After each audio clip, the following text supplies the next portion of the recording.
الخبير وهو القاهر فوق عباده وهو الحكيم الخبير. قل أي شيء أكبر شهادة قل الله أي شيء أكبر شهادة قل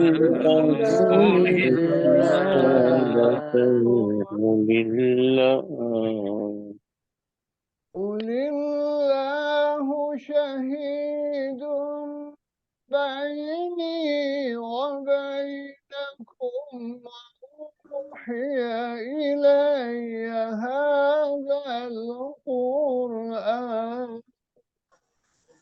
قل الله شهيد بيني وبينكم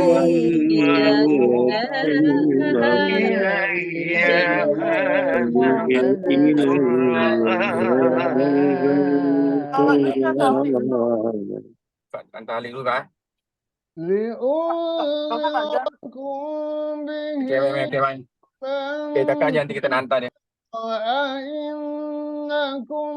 لتشهدون أن مع الله آلهة لأنذركم به ومن بلغ أئنكم لتشهدون أن مع الله آلهة أن مع الله آلهة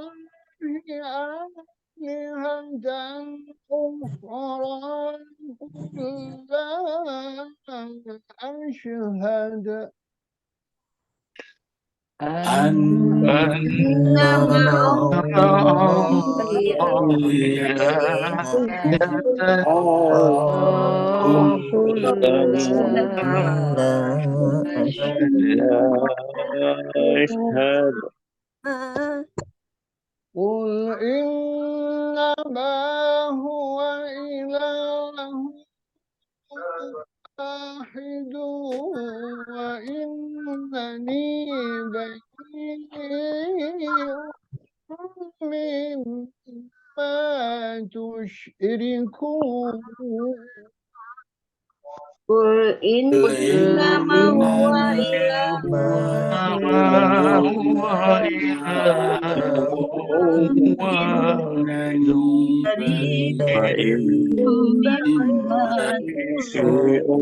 مما تشركون الذين آتيناهم الكتاب يعرفونه كما يعرفون أبناءهم الذين آتيناهم الكتاب يعرفون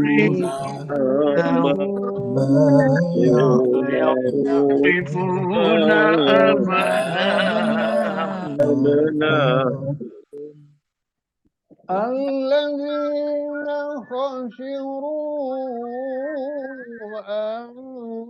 أنفسهم فهم لا يؤمنون الذين خسروا أنفسهم فهم لا يؤمنون. صدق الله العلي العظيم. Allahumma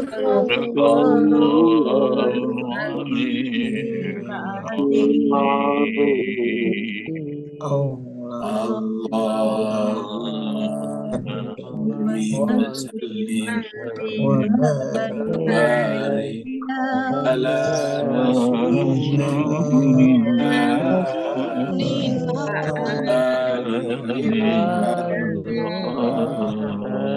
ala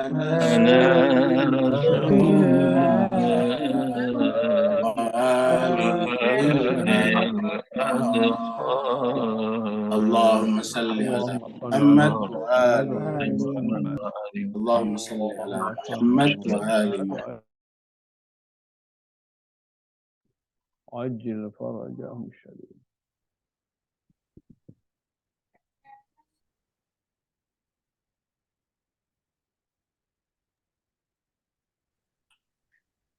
Bapak Ibu semuanya, kita menyampaikan, mengaturkan terima kasih banyak, syukran katsira kepada Ustadz kita, Ustadz Syafi'i Saleh, yang telah mewakili Allah dan Rasulnya membacakan kepada kita ayat-ayat Allah Subhanahu wa Ta'ala. Semoga dengan ayat-ayat yang beliau bacakan kepada kita tadinya juga menjadi cahaya bagi kehidupan beliau, lahir batin, dunia dan akhirat. Begitu juga Bapak Ibu semuanya yang telah ikut melafazkan, mengikuti tadi bacaan beliau. Kita punya kekurangan dalam membacanya, tetapi Allah SWT Maha Pengampun lagi Maha Penyayang. Allah memahami keterbatasan kita, sehingga semoga Allah SWT tetap memberikan balasan yang sempurna kepada kita dari ayat-ayat yang telah kita baca tadi, menjadi wasilah bagi kita dan keluarga kita, anak keturunan kita, semoga terjaga dari berbagai macam hal yang menyebabkan mereka keluar dari jalan yang lurus. Kita teruskan surat Al-An'am kita. Surat Al-An'am adalah urutannya nomor 6. Jadi 1 Al-Fatihah, 2 Al-Baqarah, 3 Al-Imran, 4 An-Nisa, 5 Al-Maidah, dan yang ke-6 adalah surat Al-An'am. Al-An'am sendiri secara bahasa artinya hewan ternak atau binatang ternak. Turunnya surat ini di Mekah, yaitu sebelum Nabi hijrah, maka disebutlah dengan surat Makkiyah. Jumlah ayatnya adalah 165 ayat. Terakhir kita sudah sampai di ayat yang ke-15 berkenaan dengan Allah SWT menyiapkan atau mengancamkan azab Allah SWT bagi mereka yang durhaka maksiat kepada Allah dan Rasulnya. Allah firman, A'udzubillahi minasyaitonirrajim, Bismillahirrahmanirrahim. Qul, katakanlah Muhammad, inni akhafu in asaitu rabbih. Jadi ini adalah Nabi.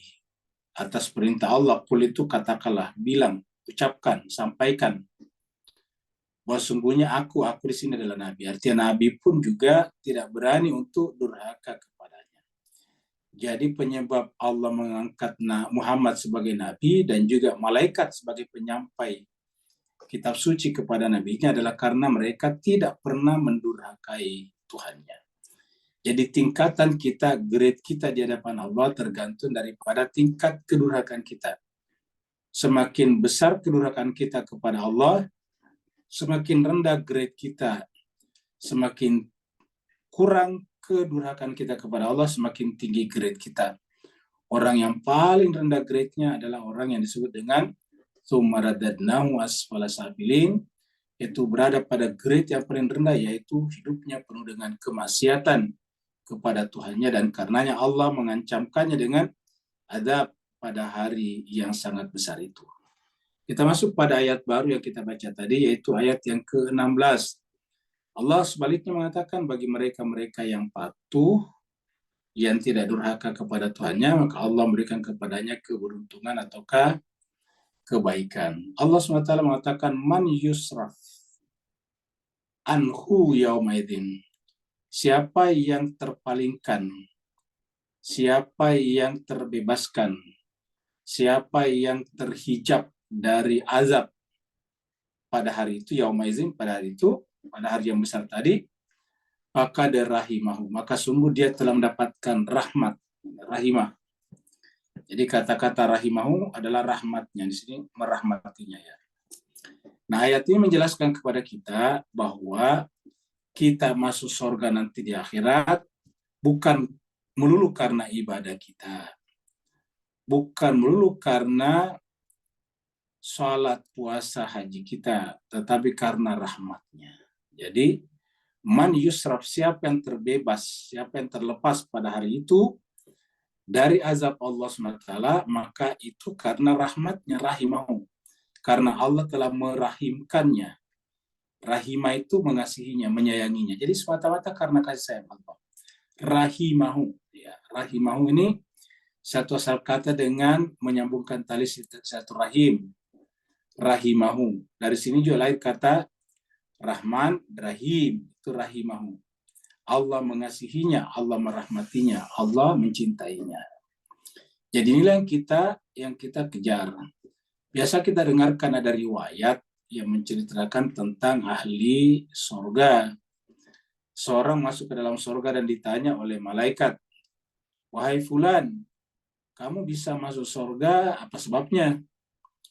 Dia katakan, si fulan mengatakan, "Wahai malaikat, saya masuk surga itu wajar, pantas. Kenapa? Karena di dunia dulu itu 40 tahun waktu saya terakhir itu hanya saya gunakan untuk beribadah kepada Allah, yaitu sujud dan berpuasa. Jadi saya hanya beribadah sujud kepada Tuhan dan berpuasa di siang hari, selang-seling atau hanya beberapa hari saya tidak berpuasa. Jadi maka wajarlah kalau saya masuk ke dalam surganya." Lalu kemudian Allah berfirman kepada malaikat, "Wahai malaikat, coba angkat si fulan itu dari surga. Kembalikan ke mizan." Mizan itu tempat timbangan. Setelah sampai di mizan, kemudian Allah berfirman kepada malaikat, "Wahai malaikat, coba cabut satu biji matanya. Lalu letakkan di salah satu timbangan." Ternyata setelah biji matanya disimpan di satu timbangan, dan amal ibadahnya yang 40 tahun terakhir sebelum mati meninggalnya itu disimpan di timbangan yang lain, apa yang terjadi? Ternyata biji matanya satu masih jauh lebih berat daripada amal ibadahnya selama 40 tahun. Jadi beribadah selama 40 tahun belum ada apa-apanya dibanding dengan matanya saja. Jadi apa artinya, apa yang bisa kita baca dari riwayat ini? Yaitu bahwa nikmat yang Allah berikan kepada kita tidak bisa dibayar dengan ibadah apapun juga. Jadi kata kuncinya apa? Bersyukur. Biji mata saja satu tidak bisa kita bandingkan, tidak bisa kita bayar, tidak bisa kita samai dengan beribadah 40 tahun. Satu biji mata saja. Dan kita semuanya merasakan betapa pentingnya biji mata ini. Biji mata ini kecil, tetapi bisa menyebabkan kita mengenal seluruh dunia. Dengan biji mata yang sebesar kelereng inilah, kita bisa mengetahui bapak dan ibu kita. Kita bisa mengetahui istri dan anak cucu kita. Kita bisa mengetahui tetangga dan sejawat kantor kita. Kita bisa mengetahui seluruh alam semesta. Kita bisa mengidentifikasi warna-warna. Kita bisa merasakan keindahan alam semesta ini, keindahan ciptaannya. Burung-burung yang terbang di udara, bertengger di pohon-pohon, kembang-kembang yang merekah setiap saat, kemudian ikan-ikan di lautan, dan sebagainya. Semuanya kita bisa tahu karena mata kita. Jadi bagaimana mungkin kita bisa bayar dengan ibadah? Ya. Oleh sebab itulah, kita masuk surga karena apanya? Karena rahmatnya. Jadi si fulan mengatakan, "Kalau begitu, wahai malaikat, saya masuk surga bukan karena ibadah saya." Malaikat mengatakan, "Iya. Ya kalau begitu saya masuk surga karena apa? Karena rahmatnya." Cuma untuk mengundang rahmat Allah harus beribadah. Ya, jadi ingat, maka motif kita, niat kita beribadah adalah supaya Allah mengasihi kita, rahmat kepada kita.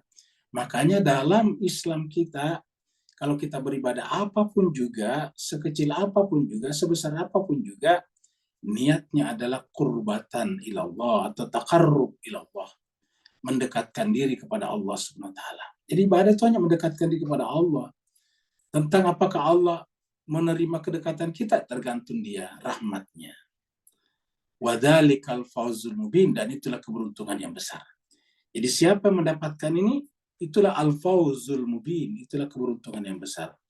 Jadi ini adalah keberuntungan yang besar. Ya. Jadi rahmat inilah yang menjadi penyebab al-fawz al-mubin. Jadi bukan pahala-pahala yang menyebabkan kita al-fawz al-mubin. Jadi ayat-ayat ini menjelaskan kepada kita, marilah kita menghilangkan motif-motif dalam ibadah kita untuk dapat pahala ini, pahala itu. Pahala itu otomatis, itu konsekuensi logis daripada janji Allah kepada kita. Tapi ibadah kita itu adalah bagaimana caranya mengundang rahmat Allah SWT. Mengundang rahmat Allah adalah dengan dekat kepadanya. Kita qurba, taqarrub, mendekat kepadanya. Nah itulah tujuannya ibadah kita. Karena dikatakan siapa mendapatkan rahmatnya, maka dia itulah al-fawz, mendapatkan keberuntungan. Al-mubin, yang nyata, yang terang benderang, yang sesungguhnya. Selain daripada itu, di dunia keberuntungan itu bersifat sementara saja.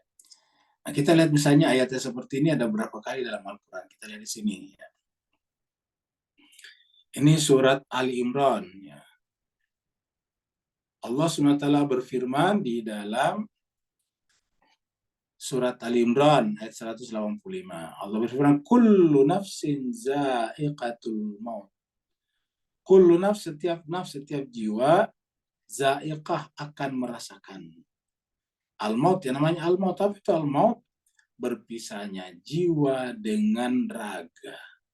Jadi kematian itu artinya apa? Pisahnya jiwa dengan raga. Raga sudah tidak kuat, entah karena penyakit, entah karena tua, entah karena apapun, sehingga kemudian raga keluar, jiwa keluar.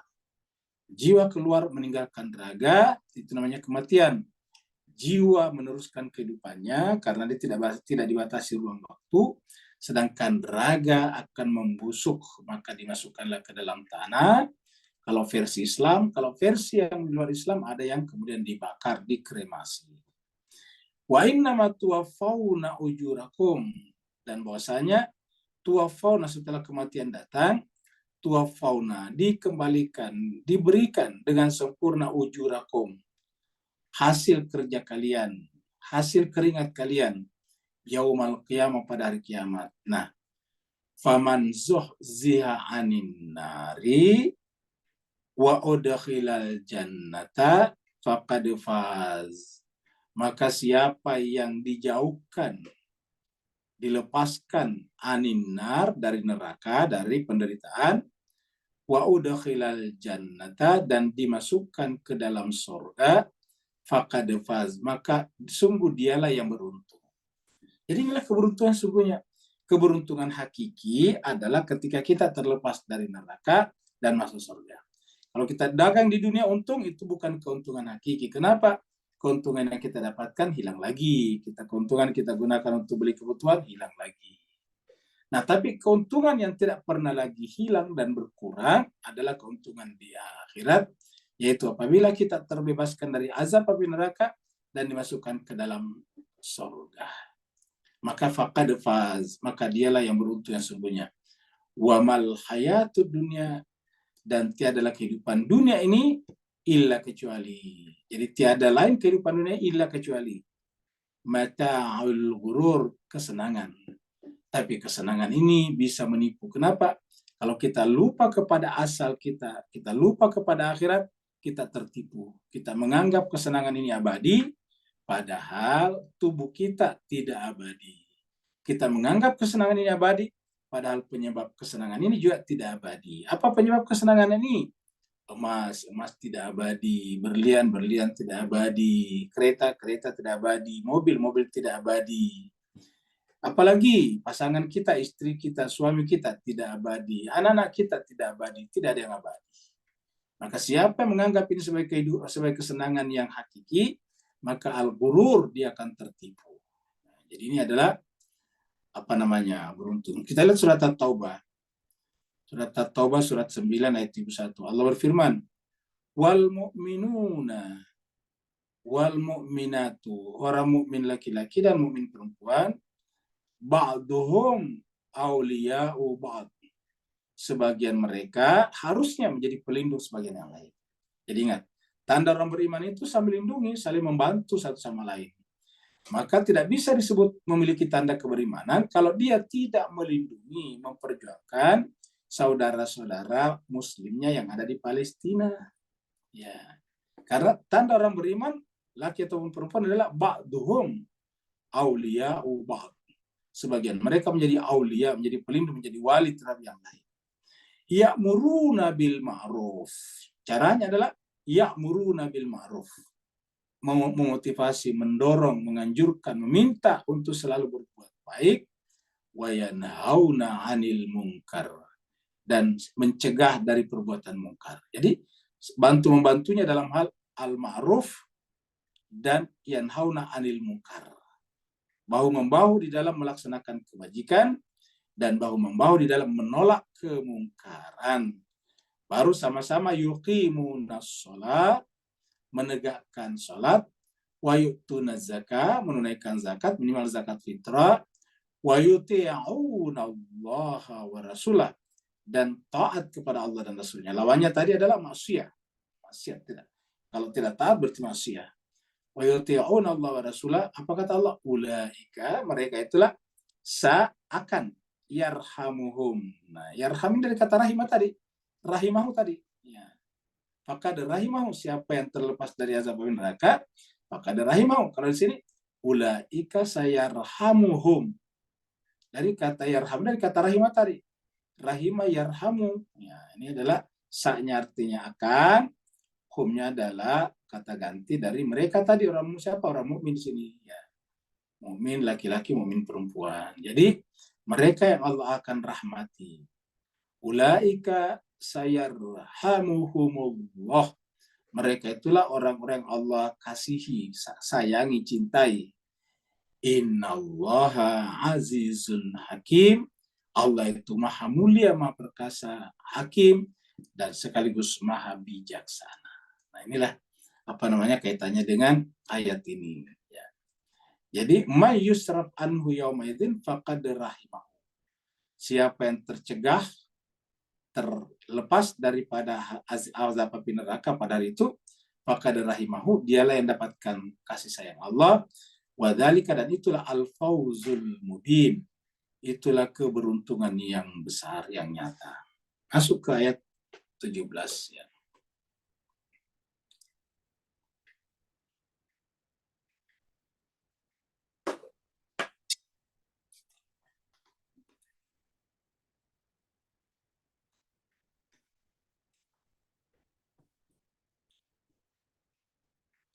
Wa in yamsaska Allahu bidurrin fala kashifa lahu illa hu. Wa in yamsaska Allahu bidurrin. Karena rahmat Allah ya, otoritasnya Tuhan. Nah, siapa yang Allah berikan kesusahan? Dur itu mudarat ya. Ini kalau bahasa kita menjadi mudarat. Dur itu mudarat. Siapa yang Allah timpakan kepada, yamsaska Allah, menyentuhkan, menimpakan. Siapa yang Allah berikan kepadanya kemudaratan, tapi ingat, Allah memberikan itu berarti kan perbuatan kita sendiri. Siapa yang Allah vonis untuk mendapatkan kemudaratan karena perbuatannya, fala kashifa lahu illa huwa. Tidak ada yang bisa mengangkatnya, menghilangkannya, kashifa. Jadi kata-kata kashifa di sini kata mukasyafa. Jadi kashifa ini biasa kita gunakan dalam ilmu irfan, mukasyafa. Jadi bisa diartikan siapa yang tertutup hatinya, setiap yang menutup hati kita itu adalah kemudaratan, mendapatkan kesusahan. Jadi orang yang susah dan banyak susahnya itu menunjukkan tertutup hatinya berdasarkan ayat ini. Karena kata-kata mudarat yang paling besar apa? Ketika hati kita terhijab.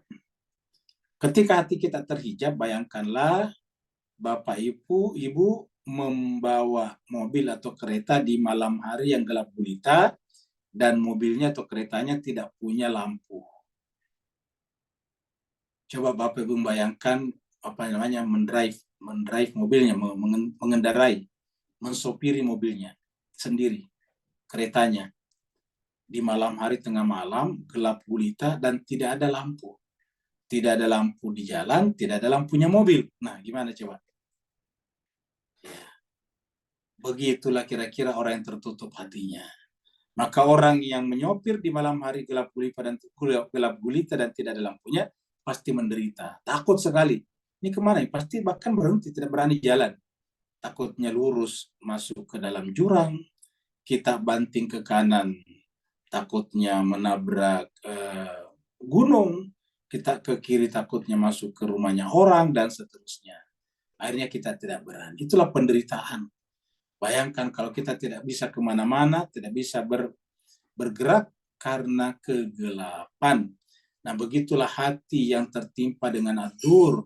Nah, karena hati kita tertimpa adur, tertimpa oleh penutup, hijab, tabir, Allah mengatakan fala kasyifa lahu. Siapa yang bisa mengangkatnya? Siapa yang bisa memukasyafakannya? Siapa yang bisa mengangkat hijab-hijab itu? Ya, fala kasyifa, tidak ada yang bisa mengangkatnya, tidak ada yang bisa menggulung hijabnya, tidak ada yang bisa menghilangkan tabirnya, illa kecuali ini, illa kecuali dia Allah. Jadi Allah juga ini Allah, Allah juga di sini, kecuali dia Allah. Jadi wa in yamsaska Allah bidurrin fala kashifa lahu. Artinya apa? Dengan demikian dalam ibadah kita, wiridan kita, istighfar kita, selawat kita, berarti adalah bagian daripada meminta kasih sayang Allah. Kita melakukan semuanya itu niatnya taqarrub qurbatan ila Allah. Karena harapannya kita ini makhluk yang penuh mudarat hatinya, tertutup, terlalu tebal hijabnya, dan kita tidak bisa menemukan jalan yang benar, sehingga hidup kita serba salah. Tidak ada uang, kita merasa menderita. Begitu banyak uang, menderita juga. Menderitanya kenapa? Takut. Ya, menjadi pelit, takut sana, takut sini. Ya, kalau dulu kita tidak ada uang, tidak bisa membeli apa-apa. Sekarang setelah banyak uang, takut diminta oleh siapa-siapa. Jadi serba takut. Jadi wa in yamsaska Allah bidurrin fala kashifa lahu illahu. Tidak ada yang bisa menghilangkannya, tidak ada yang bisa memukasyafakannya illahu. Jadi dengan demikian kalau kita dalam bertasawuf atau berirfan, ya kita minta kepada Allah. Kita tidak mampu, ingat. Kita tidak mampu mengangkat hijab-hijab ini. Sudah dikatakan tidak ada yang bisa mengangkatkan hijabnya kecuali dia saja. Jadi kita hanya berdoa, kita hanya berusaha, kita hanya berikhtiar. Fala kashifa lahu illahu. Artinya apa? Kita benar-benar tidak punya daya dan kekuatan apa-apa kecuali hanya apa? Melakukan yang terbaik yang Allah berikan kepada kita, menggunakan apa yang ada. Wa in yamsaska bi khairin, tapi sebaliknya kalau Allah telah memberikan, wa in yamsaska bi khairin fa huwa ala kulli syai'in qadir. Dan kalau dia memberikan kepada kalian kebaikan, maka ketahuilah dia itu adalah ala kulli syai', terhadap segala sesuatu ini. Ala kulli syai', apa itu? Qadir, berkuasa. Apa itu artinya qadir? Memberikan kadarnya. Artinya kalau kita mendapatkan kebaikan, sebaik-baiknya kita, tidak mungkin sesempurna sumber kesempurnaan, yaitu Allah. Kalau kita mendapatkan kebaikan, pasti terbatas, karena selalu ditentukan kadarnya. Jadi apapun kebaikan yang kita dapatkan, tidak boleh membuat kita jumawah. Tidak boleh membuat kita arogan. Tidak boleh membuat kita sombong, angkuh, dan sebagainya. Kenapa? Kalau ada kebaikan kepada kita, tidak ada apa-apanya. Dia qadir, terbatas. Kita artikan qadir terbatas. Ada kadarnya. Kebaikan kita ada kadar kebaikannya. Siapa yang tidak ada kadar kebaikan-kebaikan? Ya Allah. Karena Allah tidak dibatasi oleh apapun juga. Dialah yang qadir, dialah yang membatasi. Tapi dia tidak dibatasi. Dia adalah qadir dan tidak maqdur. Dia adalah menentukan kadar, tapi dia tidak ditentukan kadarnya. Dia qadir wala maqdur, dan tidak dikadarkan. Fahuwa ala kulli syai'in qadir. Dan dia adalah berkuasa atas segala sesuatu. Jadi kalau kita sudah ingat ayat ini, Bapak sekalian, sekaya-kayanya kita, tidak ada apa-apanya dibanding dengan dia. Kenapa? Karena pasti ada kadar kekayaan kita. Sesehat-sehatnya kita, pasti ada kadar kesehatan kita. Sepintar-pintarnya kita, pasti ada kadar kepintaran kita. Setinggi-tingginya pangkat dan jabatan kita, pasti ada kadar ketinggian pangkat dan jabatan kita. Dan dialah menentukan semuanya, fahuwa ala kulli syai'in qadir, karena kita memang makhluknya yang terbatas. Kita lagi di sini. Ya. Surat Yunus. Ya. Allah berfirman, wa in yamsaskallah, mirip ayatnya. Wa in yamsaskallahu, dan kalau Allah menimpakan kepada kalian bidurri mudarat. Diulangi lagi, fala kashifalahu illa huwa. Tidak ada yang bisa mengangkat, menghilangkan. Fala kashifa, tidak ada yang kashifanya baginya illa, kecuali dia. Jadi coba lihat di sini diartikan mengangkat, kashifa mengangkat, seperti terjemahan kita dalam ilmu irfan, mengangkat tabir. Kalau di sini tadi adalah kashifa menghilangkan. Jadi inilah terjemahan. Ya, jadi sama-sama tulisannya kashifa, di terjemahan yang ini menggunakan menghilangkan, di terjemahan yang ini menggunakan kata mana tadi mengangkat. Ya, padahal sama-sama di terjemahan kata per kata. Ya. Sama-sama kata per kata dan sama-sama menggunakan terjemahan standar Kementerian Agama Indonesia. Jadi begitulah, maka kita bagus mengetahui kembali ke sini kata kasyifa mukasyafa. Jadi siapa yang mendapatkan mudarat kita artikan tadi hijab yang menutupi hati kita sehingga cahaya ilahiyah tidak bisa memancar keluar, maka tidak ada yang bisa mengangkat hijab-hijab itu, tidak ada yang bisa mengangkat tabir-tabir itu, tidak ada yang bisa menggulung tirai-tirai itu bagi siapapun illa kecuali huwa dia Allah. Jadi tidak ada kecuali Allah. Maka kalau kita merasa mendapatkan mudarat, dan pasti kita semuanya mendapatkan mudarat, pasti kita semuanya tertutup hatinya. Bedanya kita adalah tebal tipisnya saja. Makanya kita datang kepada Allah, mengadu supaya Allah siap mengangkat itu. Di antara hikmah membaca doa kunut setiap malam Jumat adalah menyampaikan ketidakberdayaan kita di hadapan Allah. Ya. Menyampaikan bahwa kita ini dosanya banyak sekali, sepenuh bumi. Maka tidak ada yang bisa mengangkat hijab-hijab dosa kita yang menimbulkan mudarat itu illa wa, kecuali dia saja. Maka kita datang kepadanya meminta, memohon. Ya. Kita meminta kepadanya sebagai al-mustaghisin. Ya giyasal mustaghisin. Ya giyasal mustaghisin. Wahai Tuhan yang dimintai pertolongan. Wahai Tuhan yang memberikan ijabah kepada hamba-hambanya yang berdosa. Itu saja yang kita lakukan. Wa in yuridaka bi khairin fala radda bi fadli. Sebaliknya siapa yang memberikan kepada apabila dia menginginkan, menghendaki kepada kamu, kaknya kamu bi khairin, suatu kebaikan. Nah di sini ya tadi khair juga ada di sini nih bi khairin. Cuma di sini adalah yamsaska, menimpakan. Kalau di sini yurid, ya wa in yuridaka. Kalau dia menghendaki kepada kamu bi khairin, kebaikan, fala radda, tidak ada yang bisa menolak. Radda itu menolak. Ya. Fala radda, tidak ada yang bisa menolakkan li fadli, karunia-Nya. Jadi kalau Allah sudah berkehendak memberikan kita kebaikan, ya tidak ada yang bisa menolaknya. Orang lain bersekongkol, berkongsi untuk menolaknya, tidak bisa. Fala radda li fadlih. Yusibu bihi may yasha min ibadihi.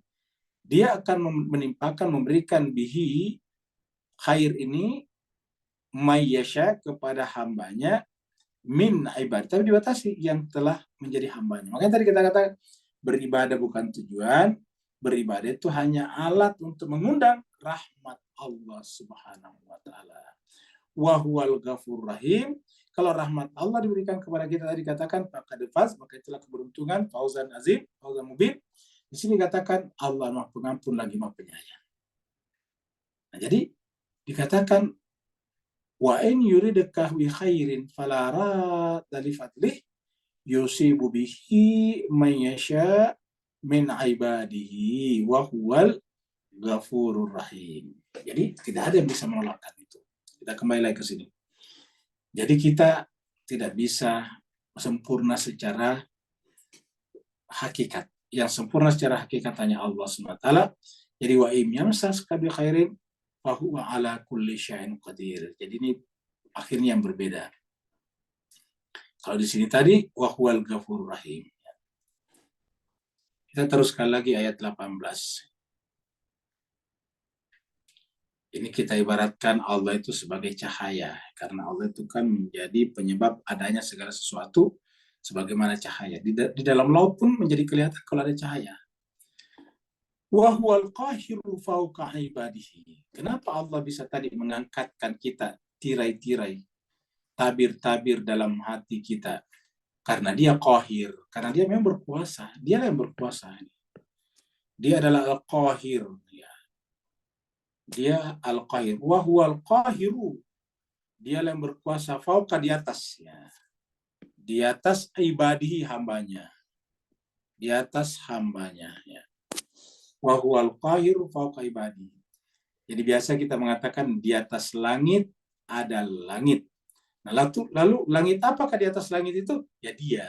Jadi kalau kita katakan di atas langit ada langit. Apa itu di atasnya langit ada langit? Langit pertama adalah yang bisa dicapai oleh manusia secara fisik. Misalnya prestasi akademik, pangkat dan jabatan, kekayaan, konglomerasi, perkongsian dalam usaha yang menyebabkan menjadi besar usahanya. Itu adalah sesuatu yang bisa kita capai. Tapi ingat, di atas langit ada langit. Itu bukanlah capaian tertinggi. Di atas langit ada langit. Siapa? Huwa. Dialah yang langitnya berkuasa atas langit yang di bawah. Dialah yang berkuasa atas segala kuasa yang ada di bawah. Fir'aun merasa kuasa, tetapi tidak bisa melawan air ketika tertutup. Jadi Fir'aun merasa kuasa, tapi tidak bisa menolak air ketika tertutup dan menimbun dirinya di tengah lautan. Kaumnya Nabi Nuh merasa kuasa, sampai memperolok-olokkan Nabi Nuh yang membuat perahu di atas gunung. Tapi ketika air itu datang, mereka tidak kuasa untuk menolak air tersebut. Wa huwal qahir, dia yang berkuasa fauqa ibadihi, di atas hamba-hambanya. Jadi ingat, tidak ada di antara kita yang berstatus hamba yang boleh merasa tinggi, yang boleh merasa paling berilmu, yang boleh merasa paling kuasa. Kenapa? Wa huwal qahiru fauqa ibadihi. Dialah yang qahir fauqa, di atas ibadi, hamba-hambanya. Wa huwal hakimul khabir. Dialah yang memberikan kepada kita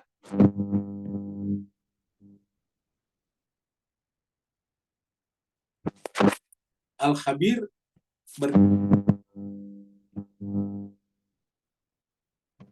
dialah yang memberikan kepada kita sesuai dengan yang kita butuhkan berdasarkan kearifan kebijaksanaannya. Al-khabir, karena dia tahu siapa kita dan berapa kemampuan kita. Nah, karena Allah tahu siapa kita dan kemampuan kita, maka setelah kita berusaha secara maksimal, kita berserah diri kepadanya, ataukah kita bertawakal kepadanya. Kenapa? Karena wahuwal hakimul khabir. Dialah yang maha bijaksana, maha arif, dan dia juga yang maha mengetahui batas-batas kemampuan kita. Kalau kita paksakan diri lebih dari itu, kita bisa menjadi hancur karena greedy, karena serakah, dan kalau kurang dari itu, mungkin juga kita bisa terguncang karena merasa tidak cukup. Oleh sebab itulah, apa yang Allah tetapkan bagi kita, kita terima dengan tawakal dan ridho. Wa huwal hakimul khabir. Kita lihat di dalam surat Al-An'am, ya. Surat Al-An'am. Ini ayatnya mirip surat Al-An'am, surat 61. Nah, ini kan surat 6 ayat 61 maksudnya. Ini kan masih Al-An'am juga. Tapi kita sekarang baru berada di ayat yang ke-18. Nah, nanti kalau kita loncat ke 61, nah kita ketemu lagi nih. Wa huwal qahiru fawqa ibadihi. Dan dia yang berkuasa di atas hambanya. Bukti kekuasaannya apa? Yursilu wa yursilu. Dia mengirim, mengutus alaikum, atas kalian, kepada kalian, hafadzatan, penjaga-penjaga. Jadi di kita ini semuanya ada penjaga-penjaga. Allah juga sudah mengetahui. Tetapi karena ada alam tengah, kan ada alam atas, alam tengah, dan alam bawah. 3 alam sebetulnya. Alam atas itu diisi oleh Allah Subhanahu wa Ta'ala dan makhluk-makhluk pilihannya seperti Muhammad kita Sallallahu Alaihi Wasallam. Yang kedua ada alam tengah yang dimulai pada malaikat-malaikat dan makhluk-makhluk yang patuh kepadanya. Dan kemudian kita berada di alam bawah. Jadi ada alam atas, alam tengah, alam bawah. 3 alam. Kira-kira seperti itulah. Alam atas kita sebut dengan alam Hamid. Alam tengah adalah alam Ahmad. Alam bawah adalah alam Muhammad. Alam bawah di sini bukan berarti rendah. alam yang bisa kita jangkau dengan panca indera. Nah, Allah katakan wa huwal qahiru fawqa ibadihi wa yursilu alaikum hafadzatan. Maka karena kita berada di alam bawah itu adalah alam indrawi dan tidak bisa menjangkau sesuatu yang di luar panca indera, maka kemudian terkadang kita manusia tidak percaya kalau ada penghuni alam tengah. Nah, maka Allah katakan tidak ada tuh penghuninya di sana. Ada di sana penghuni. Jadi alam tengah itu ada penghuninya juga. Dan dia itu Allah tugaskan sebagai penjaga. Allah di alam hamid maha kuasa, maha menjaga hambanya. Tetapi salah satu ibadah yang makhluk yang berada di alam tengah adalah menjalankan apa yang Allah inginkan terhadap makhluk yang di alam bawah. Termasuk misalnya malaikat Jibril membawa wahyu kepada Nabi Muhammad kita. Begitulah. Jadi ada penjaga-penjaga. Dan penjaga itu berada di atas kita. Namanya alam tengah. Kita berada di alam bawah. Alam tengah bisa hidup tanpa alam bawah, tapi alam bawah tidak bisa hidup tanpa alam atas. Kita tidak bisa hidup tanpa alam atas. Jadi kita tidak bisa hidup di alam bawah tanpa alam tengah. Kita tidak bisa hidup di alam indrawi ini kalau tidak ada Ahmad. Tidak ada Ahmad. Karena dia alam atas kita, alam tengah. Makanya ketika Ahmad itu masuk ke alam bawah, dan mengambil bentuk seperti kita, namanya Muhammad. Ya, jadi wa huwal qahiru fawqa ibadi wa yursilu alaikum hafadzatan. Dia mengutus kepada kalian hafadzatan, penjaga. Hatta idza jaa ahadakumul maut. Sampai ketika kemudian datang kepada salah seorang kalian al-maut, kematian. Sampai apabila ketika jaa datang ahadakum kepada salah seorang di antara kalian al-maut, kematian, tawaffathu rusuluna, maka rasul kami, siapa rasul kami tadi? Malaikat. Ini dia malaikat ini. Jadi malaikat ini apa? Mewafatkan kita. Ya, seperti itu. Jadi ada kerja-kerja. Jadi kalau kita meninggal dunia, ada dua pekerja di sana. Ada pekerja alam tengah, alam malakut, alam malaikat, dan ada pekerja alam bawah. Apa alam bawah? Yaitu hukum sebab akibat. Misalnya tubuh kita kehabisan darah, ya tidak bisa bertahan lagi. Ya, maka kemudian otomatis kita akan mati, kehabisan darah. Nah, lalu apa tugasnya alam tengah? Dia mengambil nafs kita tadi, jiwa kita. Gitu. Jadi tugasnya malaikat mengambil nyawa kita ketika raga kita sudah tidak kuat lagi. Jadi tawaffathu rusuluna, rasul kami mewafatkannya. Wahum, dan mereka, atau ketika mereka la yufarritun, mereka di sini malaikat-malaikat tersebut la yufarritun, tidak pernah lalai dari tanggung jawabnya. Jadi alam tengah ini, alam malakut, alam malaikat itu tidak pernah lalai dari kewajibannya. Tapi kita di bawah ada yang mengikuti kewajibannya, ada yang lalai. Kita terbagi, ada yang mengikuti secara sempurna, itulah para nabi rasul suci. Dan ada di antara kita yang mengikuti tapi tidak sempurna. Kemudian ada yang paling di bawah lagi yang tidak sama sekali menjalankan kewajibannya. Ya, jadi rusuluna wahum la yufarritun. Allah mewafatkan kalian melalui malaikat, sementara malaikat yang ditugaskan itu la yufarritun, tidak pernah ingkar akan tugasnya. Jadi seperti itu. Ya. Nah, jadi itu adalah keluar biasaannya. Nah, kita lihat lagi di sini nih, ya. Ayat surat Al-A'raf, ya. Surat 7, ayatnya 127. Wa qala al-mala'u min qaumi Fir'auna, dan berkatalah para pemimpin-pemimpin, pemuka-pemuka, leader-leader dari kaumnya Fir'aun. Jadi para pemuka masyarakat dari kaumnya Fir'aun, bangsa Mesir, Atazaru Musa, apa kata al-mala ini, para pemuka ini? Atazaru Musa, apakah kalian membiarkan Musa wa qaumahu, dan kaumnya, untuk yufsidu, membuat kerusakan fil ardi, di muka bumi. Jadi artinya apa? Para pemuka-pemuka ini sebagai bentuk jilatnya kepada Firaun supaya bisa menjauhkan umat dari masyarakat dari Musa, maka mereka memfitnah Musa.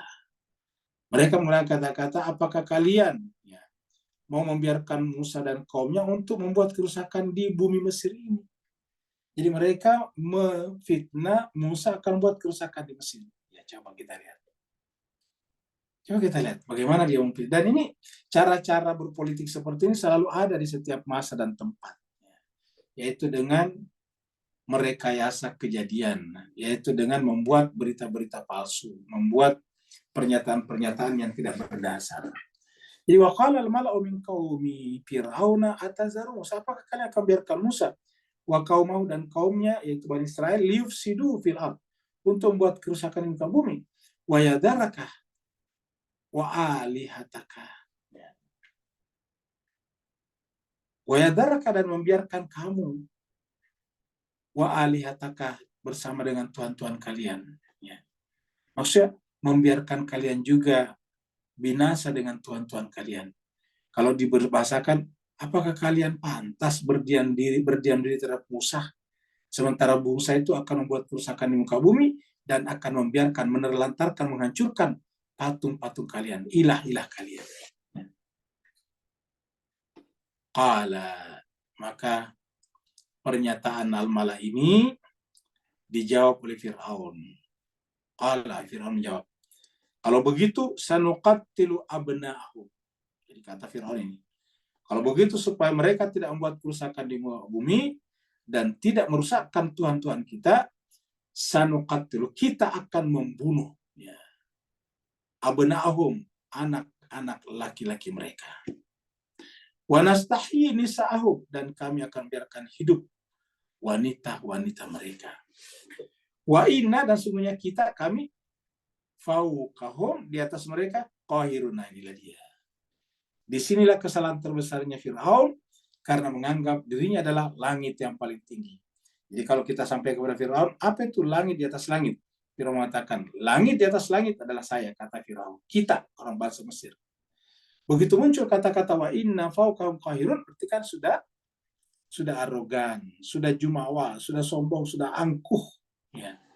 Sudah telah mempersekutukan Tuhan dengan dirinya sendiri. Nah, pada saat itulah berada di ambang kehancurannya. Jadi kehancuran itu muncul ketika kita atau sebuah bangsa sudah dilanda penyakit arogan, penyakit sombong, angkuh. Wa inna fauqahum qahirun, sungguhnya kita semuanya qahirun, berkuasa. Jadi wa inna fauqahum qahirun, kita semuanya di atas mereka qahirun, berkuasa. Jadi mereka menganggap qahirun. Padahal tadi siapa yang qahir? Ya Allah lah.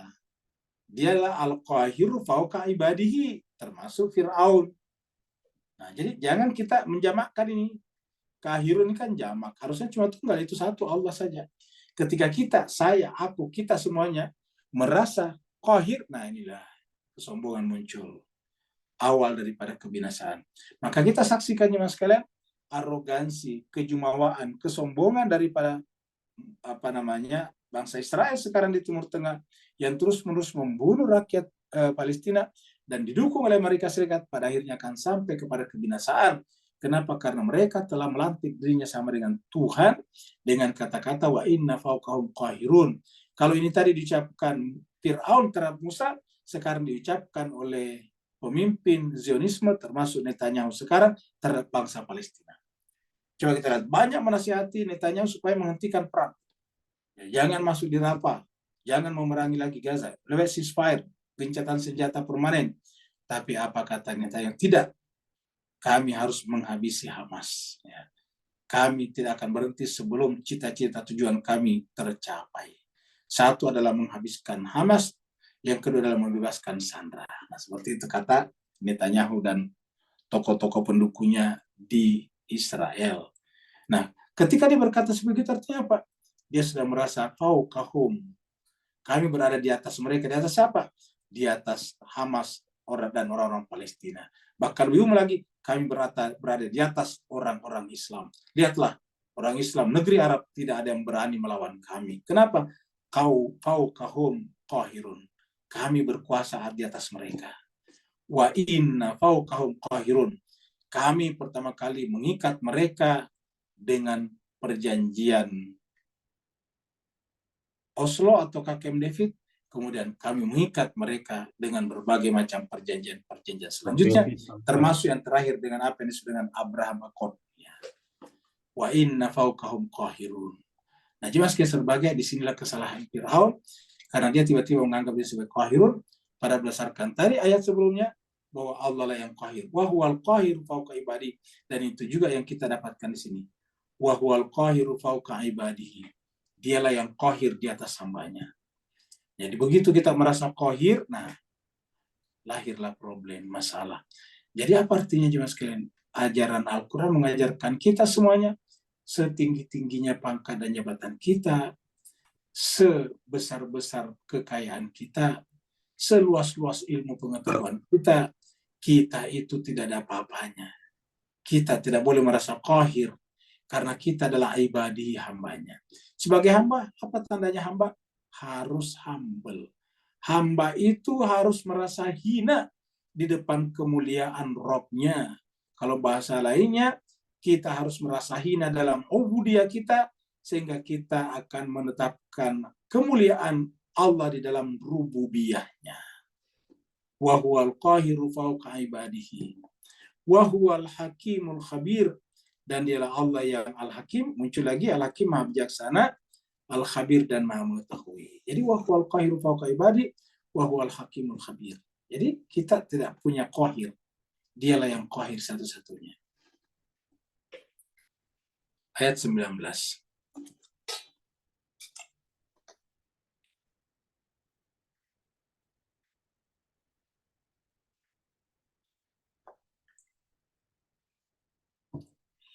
Ini adalah ilustrasi tentang cahaya lagi. Bunyi ayatnya, Qul, katakanlah Muhammad, ayyu syai'in akbaru syahadatan. Ayyu syai'in, yang manakah dari sesuatu di alam semesta ini atau dalam kehidupan ini, selain daripada Allah, yang akbaru syahadatan, yang paling besar kesaksiannya, kemampuannya untuk bersyahadat, syahadatan. Ingat tadi kan muncul kata-kata kasyifa. Fala kasyifa lahu. Kasyifa itu kita artinya tadi menjadi mukasyafah. Orang yang berhasil kasyifa menjadi tersingkap, makanya mukasyafah. Nah, ketika terjadi singkapan, apa yang muncul kemudian? Musyahadah. Nah, ketika musyahadah terjadi, apa artinya sebetulnya? Apakah kita menyaksikan Tuhan? Tidak. Sebetulnya kita tidak ada. Yang ada adalah Tuhan melihat dirinya sendiri. Kenapa? Karena yang ditempelkan kepada kita sebetulnya adalah fitrah Allah. Fitrah Allah allati fatarna salaiha. Yang ditempelkan, chips yang dipasang pada diri kita adalah chipsnya Allah. Namanya sibghah. Sibghat Allah, wa man ahsanu minallahi sibghah. Wa man ahsanu sibghah berarti apa? Ya, sibghah yang ada pada diri kita adalah sibghahnya Allah. Fitrah yang ada dalam fitrah kita, fitrahnya Allah. Fitrah Allah allati fatarna salaiha. Nah, ketika fitrah kita menyaksikan dia, sebetulnya siapa yang menyaksikan dia? Dia menyaksikan dia, ya, bukan kita. Kita tidak memiliki kemampuan apa-apa. Ini kata-katanya. Qul ayyu syai'in akbaru syahadatan. Manakah, siapakah yang lebih besar kesaksiannya daripada dia?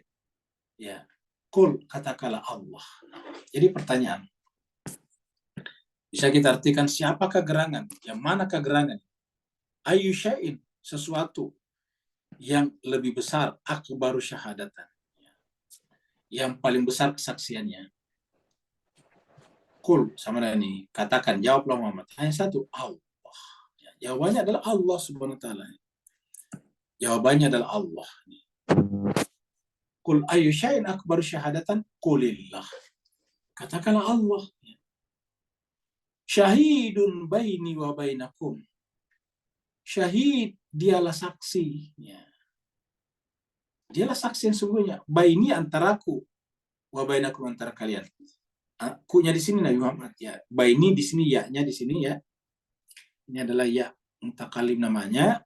Baini, antaraku, saya Nabi Muhammad dan kalian. Dialah saksi.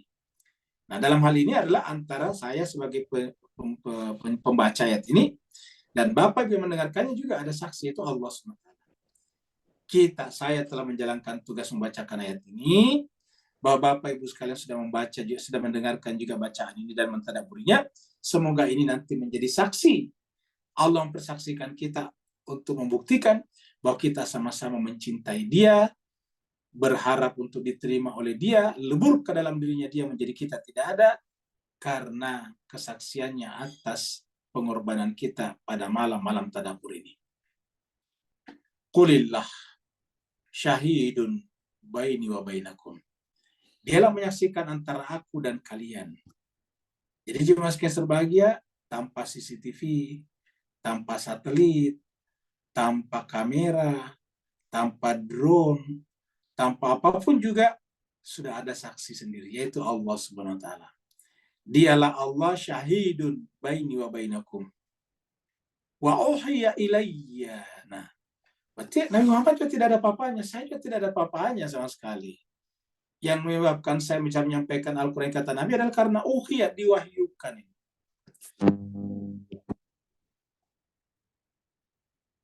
Saya. Jadi apa yang saya sampaikan ini tidak ada berasal dari saya. Ingat tadi begitu Nabi merasa ada yang bersumber darinya, sudah masuk kategori arogan, qahir. Nah, Yohan katakan semua yang sampaikan ini adalah uhiya, diwahyukan ilayya kepada saya, yaitu hadal Quran. Jadi coba lihat jemaah sekalian.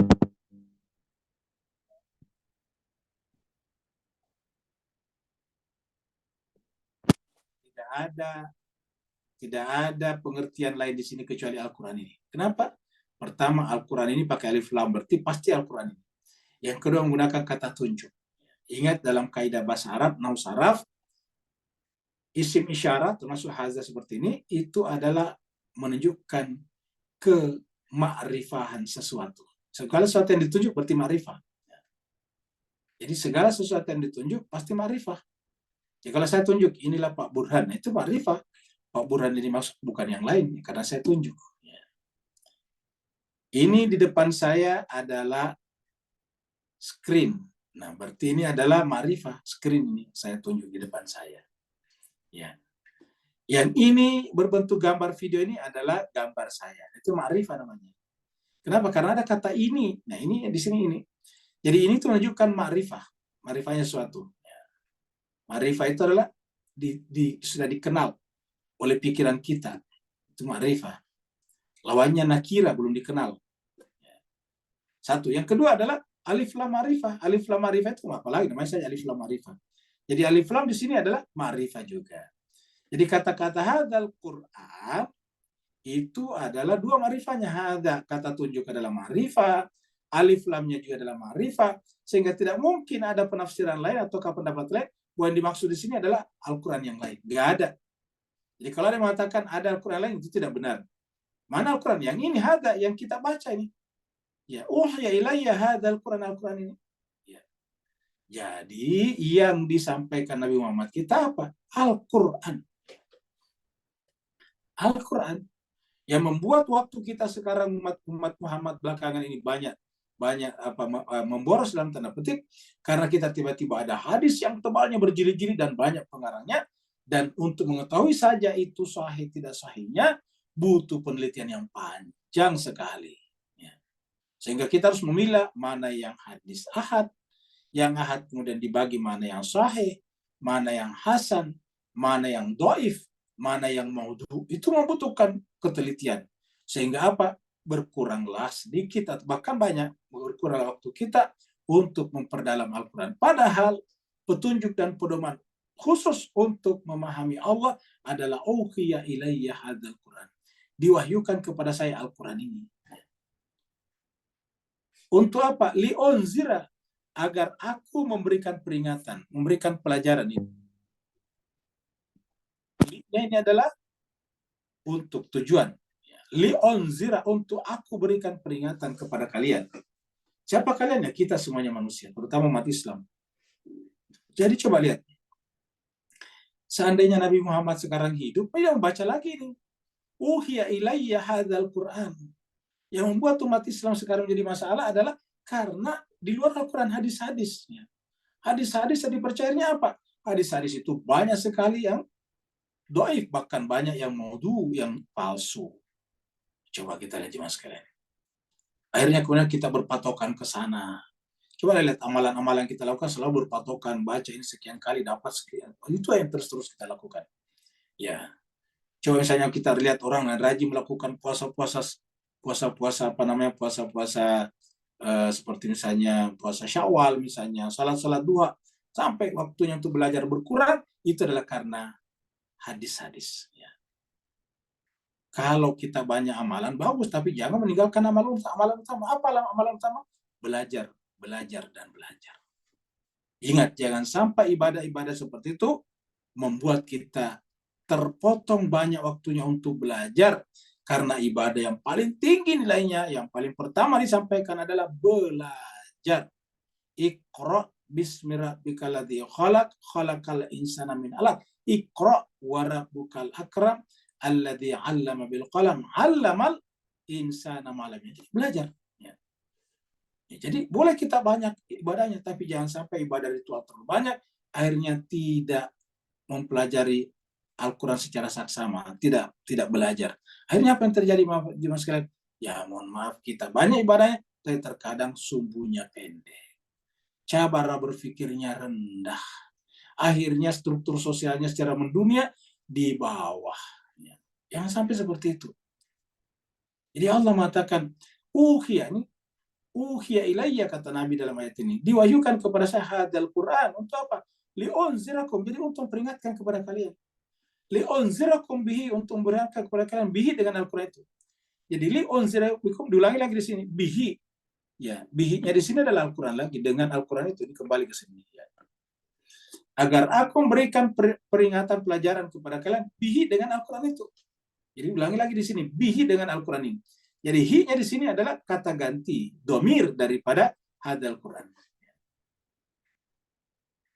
Waman balagah, dan siapa saja yang sampai kepadanya. Jadi siapa saja yang sampai kepadanya Al-Quran, dia harus belajar Al-Quran. Man balagah, coba perhatikan.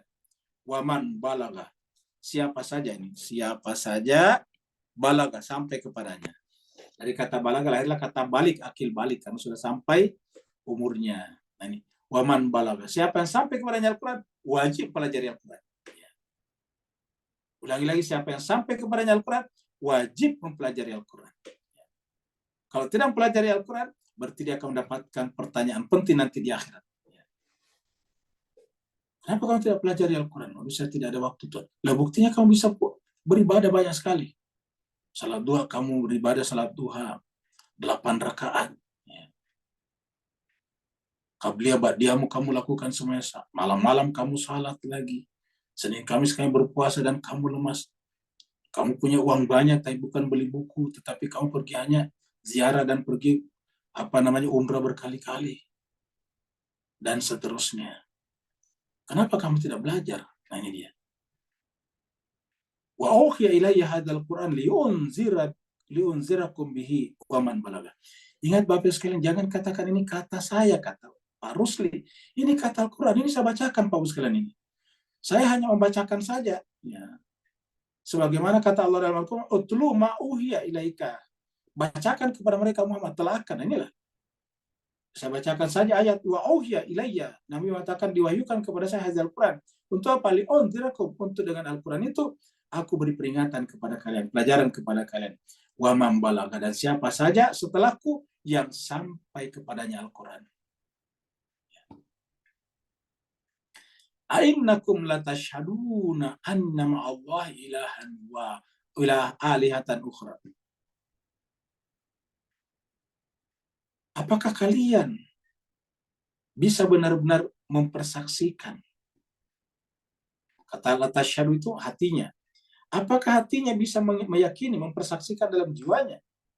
Anna bahwasanya ma'allah, selain daripada Allah, alihah, ada Tuhan lain. Alihatan ukhra, Tuhan yang lain. Coba tanya nuraninya.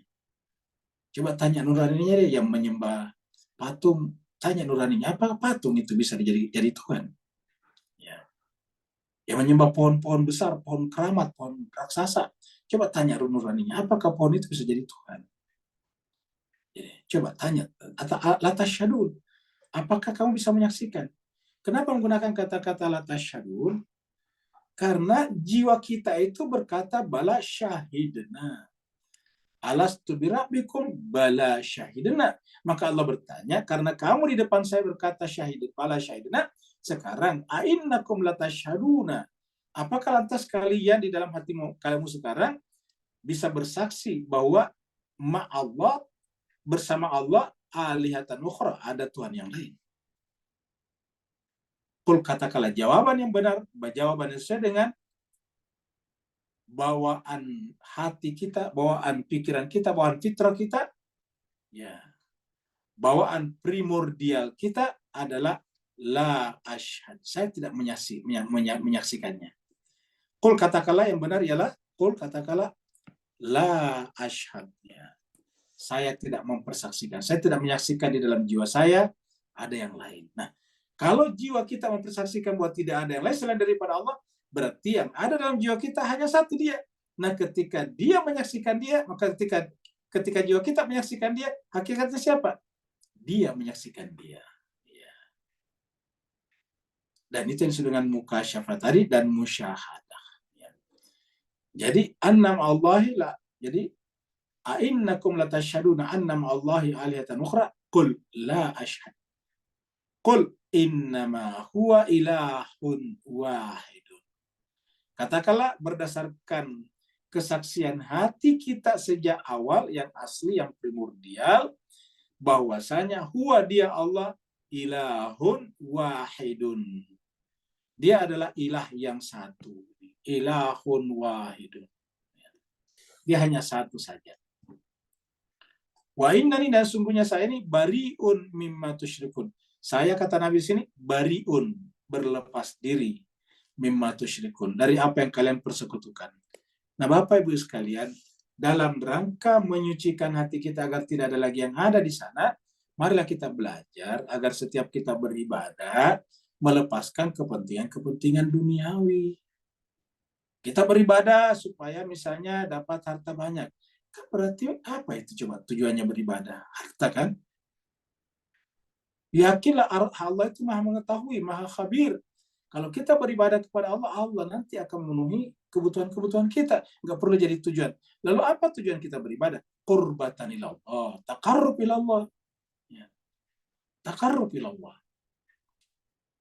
Supaya membersihkan jiwa kita dari apapun selain daripada Allah. Karena tadi ini, ya, a'innakum latashhaduna annama Allahi alihatan ukhra qul la asyhadu qul innama huwa ilahun wahidun wa innani bari'um minal mimma tusyrikun.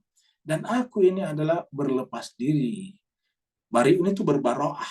Saya berbaroah dari apa saja yang kalian persekutukan. Apa saja, termasuk niat-niat duniawi dalam beribadah.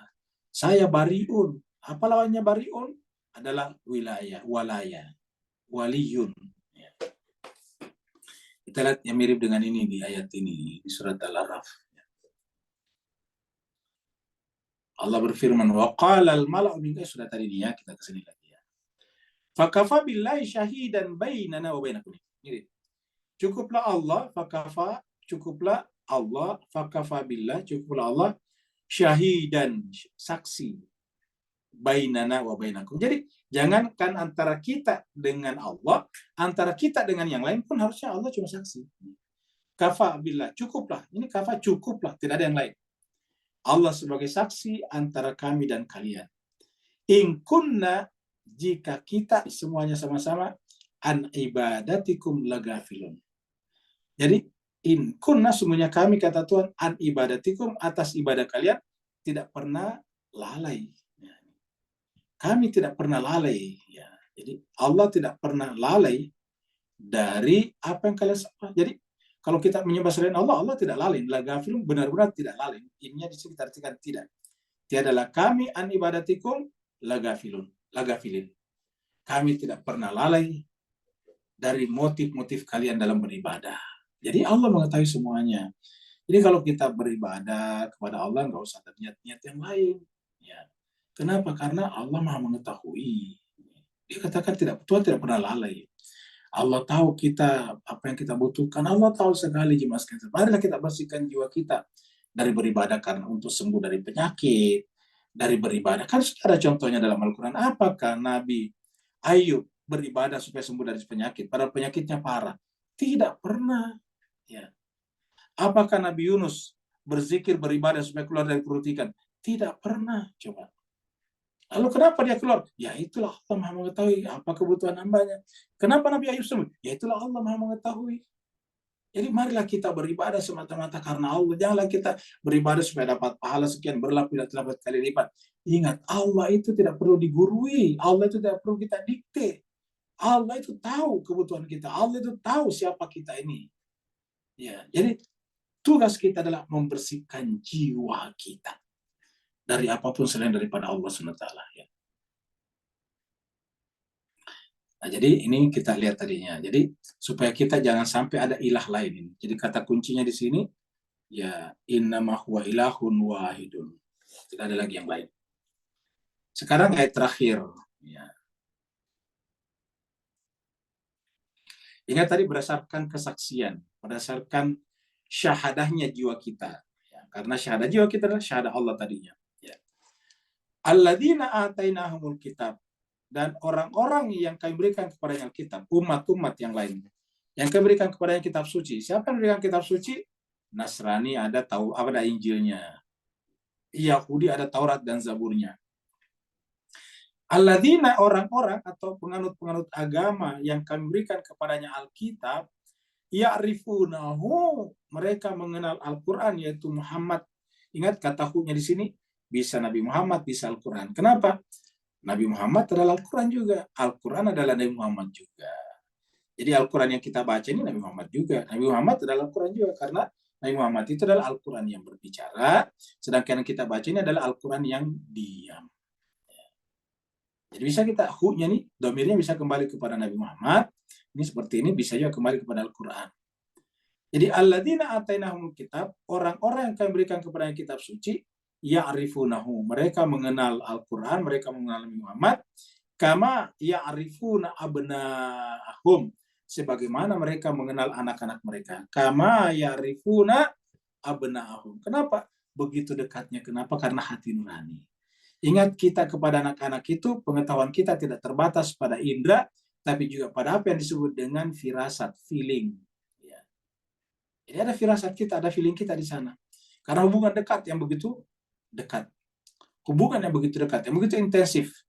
Karena anak kita adalah darah daging kita, maka kita punya hubungan intensif rohania dengan yang disebut dengan ilham, feeling, ataupun firasat. Ya. Jadi mereka mengenal kebenaran Al-Quran, kebenaran Nabi Muhammad, sebagaimana mereka mengenal anak-anak mereka. Kalau kita hadapkan kepada mereka Al-Quran dan suruh mengkritisi, mereka tidak bisa menemukan apa yang bisa dikritisi. Misalnya, Tuhan satu tadi, ada nggak berani mengkritisnya? Salah itu, Tuhan bukan satu, banyak. Sampai sekarang tidak ada yang berani mengkritisi kata Tuhan satu. Nggak ada, siapapun. Ya. Tapi mengkritisi Tuhan banyak, banyak. Ya. Karena itu tidak bisa diterima. Alladzina khasiru anfusahum. Nah, mereka disebut dengan merugikan dirinya sendiri. Khasiru anfusahum. Kenapa merugikan dirinya sendiri? Karena yang namanya Al-Quran itu adalah diri kita sendiri tadi. Kita menyaksikan diri kita. Karena diri kita adalah dia. Man arafa nafsahu faqad arafa rabbah. Fahum la yu'minun. Maka mereka tidak beriman. Sayangnya mereka tidak beriman. Fahum la yu'minun. Ya, ini kita lihat dalam surat Al-Baqarah juga nih. Ya. Kita pernah ketemu ayat ini di surat Al-Baqarah ayat 146 ini. Ya. Alladzina atainahumul kitabah. Orang-orang yang kepadanya kami berikan kitab suci. Ya'rifunahu, mereka mengenal, ini punya bisa kita sampai tadi Muhammad atau Al-Quran. Karena sekarang kan ya Quran yang bisa kita tunjukkan kepada mereka. Nabi Muhammad kan sudah tidak kelihatan secara indrawi. Jadi kalau sekarang kita kepada saudara-saudara kita yang non-Islam, tapi dia beragama Samawi, Yahudi ataupun Nasrani, ya kita Al-Quran bisa kita tunjukkan. Ya. Kama ya'rifuna abna'ahum, sebagaimana mereka mengenal anak-anak mereka. Wa inna, dan sesungguhnya fariqan minhum, sebagian dari mereka, layak tumuna. Nah, ini perhatikan. Yang terjadi apa? Mereka menyembunyikan alat. Sebagian dari mereka layak tumuna, benar-benar, ini layak, lamnya taukid. Layak tumuna, benar-benar mereka itu menyembunyikan al-haqqa. Wahum ya'lamun, sementara mereka mengetahuinya. Ingat ya, namanya menyembunyikan sesuatu kita tahu. Segala sesuatu yang kita sembunyikan pasti kita tahu. Nah, gitu. Yang kita sembunyikan kita tahu. Kalau kita tidak tahu berarti kita tidak sembunyikan. Memang tidak ada pada diri kita. Ketika tidak ada pada diri kita, ya bukan disembunyikan. Yang disembunyikan itu ada pada diri kita, entah disimpan di bawah kasur, entah disimpan kita gali dalam tanah, entah kita simpan di bawah lipatan kain yang ada di lemari. Pokoknya namanya disembunyikan itu kita tahu di mana tempatnya barang itu. Jadi layak tumun al-haqqa wahum ya'lamun. Mereka mengetahuinya. Apa yang kita ketahui? Ya jiwa kita, hati nurani kita. Kita tanya baik-baik hati nurani kita. Yang muncul adalah ilahukum ilahun wahidun. Seperti itu. Nah, jemaah sekalian terbagi, jadi saya kira jelas sekali Al-Quran bicarakan kepada kita bahwa yang diinginkan Al-Quran dengan semuanya ini adalah bagaimana membersihkan jiwa kita dari apapun juga, sehingga yang ada hanya Dia. Karena pembahasan kita ini mulai daripada ayat 16 dan isinya adalah kesaksian. Ya. Kalau kita baca tadi di sini ayat 16 ini. Maaf, ini bukan ini tadi ya. Mana ini tadi? Ini. Jadi tadi ini ya, ini kesaksian di sini nih, ini dia. Ini mana tadi? Ini yang ya. Kesaksian tadi, ayat 19 tadi maksudnya. Kul ayu syai'in akbaru syahadatan, kesaksian. Jadi rentetan dari atas tadi ini adalah kesaksian. Ya. Mudah-mudahan Bapak Ibu sekalian berbahagia. Semuanya ini adalah bermanfaat bagi kita. Kalau bermanfaat itu dari Allah SWT, benar. Kalau ada kekurangan, kehilafan, dan apapun yang cacat, itu pasti dari pribadi Al-Fakir sendiri. Mohon ditinggalkan dan dimaafkan. Terimalah yang datang dari Allah SWT. Karena yang datang dari Allah itu adalah benar secara sempurna. Dan kita semuanya akan kembali kepadanya pada akhirnya. Terima kasih banyak. Yang ada pertanyaan kita persilakan, tetapi ada tetapinya. Kita dahulukan pertanyaan Pak Burhan kemarin. Pada hari Rabu yang lalu, kita ada pertanyaan dari Pak Burhan yang belum sempat terjawab. Baru kita tutup karena sudah terlambat. Nah, tetapi masih ada di sini rekamannya nih. Ya. Ada rekamannya di sini kemarin ya. Mana ini? Ini dia. Mana ini lagi? Dari Pak Burhan. Ini ada. Ya, Pak Burhan kemarin bertanya, ya, secara praktiknya ayat-ayat Allah SWT adalah untuk menjaga manusia itu sendiri agar tidak tergelincir ke jurang neraka. Saya kira benar. Jadi ini adalah kesimpulan yang benar. Tujuannya kita agar tidak tergelincir ke dalam neraka. Tergelincir ke dalam neraka dimulai dari tergelincir dari kebenaran. Makanya doa yang selalu kita ajarkan di sini, Allahumma arinal haqqa haqqa warzuqna ittiba'a wa arinal batila batila warzuqna ijtinaba. Harapannya apa? Supaya kita Allahumma rabbana srif anna adzaba jahannam inna adzabaha kana gharama inna sa'at mustaqarra wa muqama. Ya Allah, jauhkanlah kami dari azab api neraka, karena azab api neraka itu adalah mendatangkan penderitaan dan sekaligus adalah berkekalan. Maka ya Allah, supaya kami tidak tergelincir ke sana, tuntunlah kami untuk menemukan kebenaran itu sebagai kebenaran dan berikan kemampuan kepada kami untuk melaksanakannya secara sempurna. Nah itu. Kemudian setelah sekian hari, minggu, bulan, tahun, saya harus bertadabbur semampu mungkin demi menjaga nilai kemanusiaan saya. Saya kira benar kita bersaksi, Pak Burhan ini jarang absen ya. Kalau versi bahasa Indonesia, jarang alpa. Ya, kalau di Indonesia, Pak sekalian, alpa itu absen. Jarang alpa, jarang tidak hadir. Mohon dinasihati dan dikoreksi. Saya kira benar ya. Jadi intinya adalah ketika kita sudah rajin membaca Al-Quran, Al-Quran itu sudah menjadi nasihat yang hidup untuk diri kita masing-masing. Ulangi lagi, ketika Al-Quran itu kita sudah sering tadabburi, maka dia menjadi nasihat yang hidup pada diri kita. Ketika Al-Quran hanya dalam bentuk buku, kitab, maka disimpan, itu namanya nasihat yang bisu. Ingat, dia bisu. Siapa yang membuatnya bersuara? Ya kita. Nah, begitu kita rajin mentadabburi Al-Quran, maka Al-Quran menjadi hidup dan berbicara kepada kita masing-masing. Sehingga siapa saja yang rajin baca Al-Quran, otomatis ternasihati secara langsung oleh Allah melalui Al-Quran. Makanya Al-Quran tidak cukup kita tadarusi saja, kita juga tadabburi. Berikutnya lagi, ada pertanyaan berikut. Waalaikumsalam. Waalaikumsalam, sama-sama Pak Nur. Silakan Pak Nur. Silakan Pak. Siapa tadi? Assalamualaikum. Ya, Waalaikumsalam, silakan Pak Nur. Ya. Alhamdulillah warahmatullahi wabarakatuh.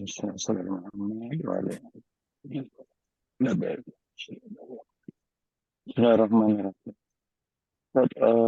Beri pencerahan kepesan dan teguran ayat 19. Bahawa apakah benar diringkaskan kutiupkan ruhku ke dalammu, mengakibatkan batin yang kembali mukasyafah tadi dalam kabut dalam akan kembali bersyahadah benar-benar Tuhan tu adalah alif lam, walaupun di huwa di alam wa ibu guyub. Sedangkan gara-gara mata batin duniawi kita terhijab dengan keindahan-keindahan palsu lainnya tadi, maka semua keindahan yang kita palsukan dan ilusikan tadi adalah imajinasi bikinan kita yang berbentuk ilahatan. Tak ada alif lam kat situ. Bahkan ditermabutakan untuk memperendahkan betapa pilihan kita salah. Beri pencerahan dan teguran saya. Baik, terima kasih banyak Pak Nur. Cuma sekali lagi ada yang menarik dari Pak Nur tadi tentang alif lam ma'rifah. Ya, jadi kita jemaah sekalian, yang namanya alif lam ma'rifah itu alif lam. Kata ma'rifah ditambahkan karena alif lam yang masuk pada kata benda atau isim menyebabkan isim tersebut menjadi sesuatu dikenal. Nah, pertanyaannya ialah, apakah satu-satunya yang pantas dikenal oleh jiwa kita? Hanya Dia, Allah. Nah, kalau begitu, alif lam ma'rifah yang sesungguhnya hanya cocok bagi Allah. Itulah sebabnya ilahun, ini kata ilahun di sini, ditambah dengan alif lam ma'rifah di depannya berubah menjadi Allah. Jadi ini contohnya. Kita sudah terangkan dulu Bapak sekalian, kita lihat di sini ya. Kita buka dulu catatan di sini. Ya, jadi kita sudah sampaikan dulu bagi yang belum ikut itu hari, itu kata-kata ilah hukum ya, ilahun ini, ilahun ini. Ini kan tulisannya ilahun. Biasa juga dipakai biasa juga pakai mat di sini, ilahun. Ada yang pakai mat, ada yang tidak ya. Ilahun ini. Ya. Ilahun. Ini adalah ilahun. Ilah itu Tuhan.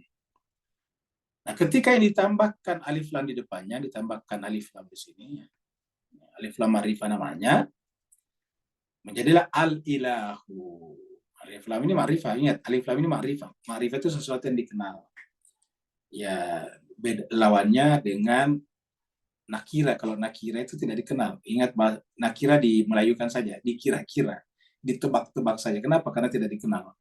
Kalau ada alif lam ma'rifahnya sudah dikenal. Contohnya misalnya kita katakan kalamun, sebuah pulpen. Itu kita tidak kenal pulpen yang mana. Saya ada sebuah pulpen. Ya, itu adalah pulpen yang mana kita tidak tahu. Tapi kalau sudah dikatakan al-qalamu, al-qalamu li, al-qalamu alal maktabi li. Jadi pulpen yang ada di atas meja itu punya aku. Nah, menggunakan saya al-qalamu alal maktab sudah jelas pulpen yang dimaksud yang ada di atas meja. Jadi alif lam ini artinya ma'rifah, dikenal, ya, menjadi sesuatu yang dikenal. Ya.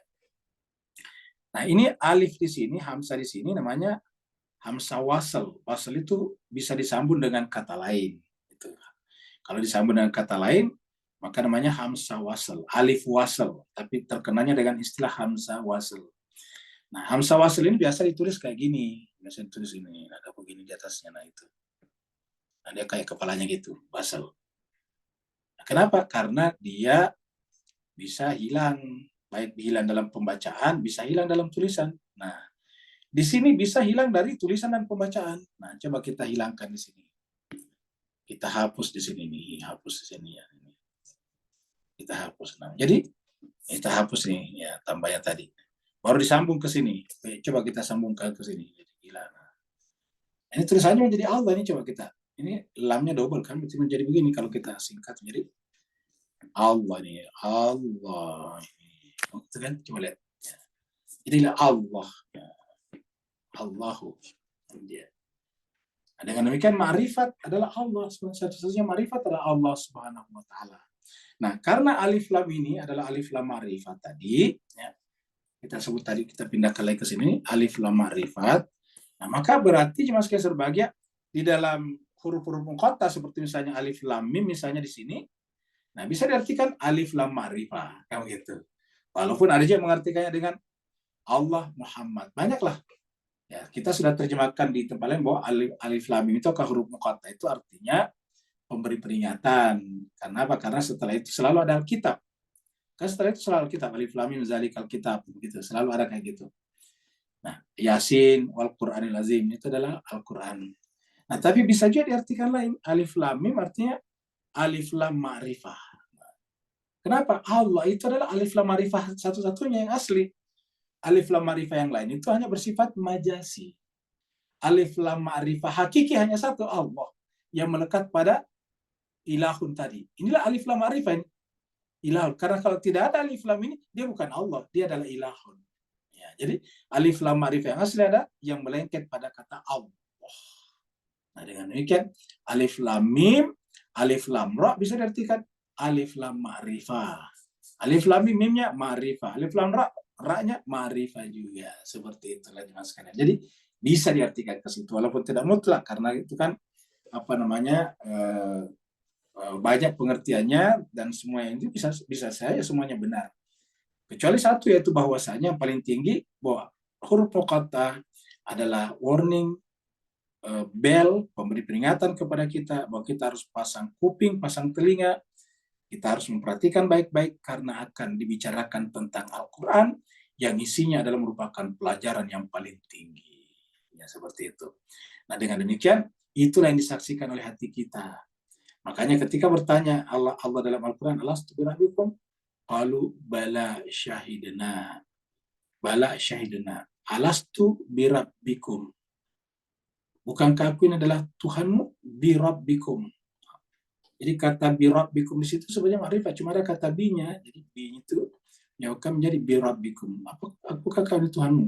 Terus yang kedua ada kumnya di belakangnya, ada dhamir di sana. Kalau ada dhamirnya tidak boleh pakai alif lam ma'rifah lagi. Ya. Misalnya Arab, misalnya gitulah. Tetapi kemudian ditambah ma'rifat, rabbikum, rabbukum. Nah, itu dia menjadilah hilang ma'rifah yang biasanya begitu. Ya.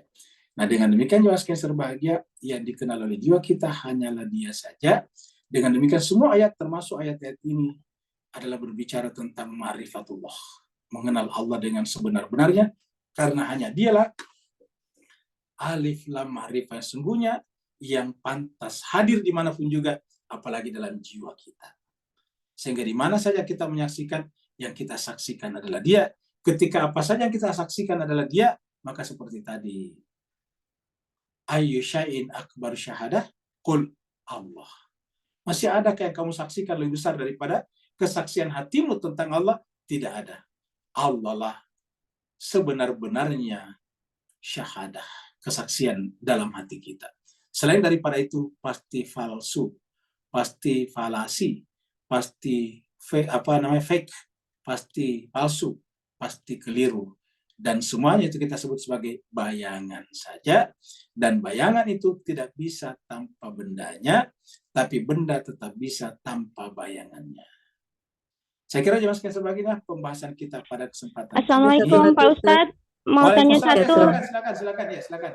Di chatroom juga masih ada, Ustaz. Silakan Mbak Sania. Silakan. Iya, Pak Ustadz, ini kan rukun rukun Islam itu kan bersyahadat ya, bersaksi bahwa tiada Tuhan selain Allah.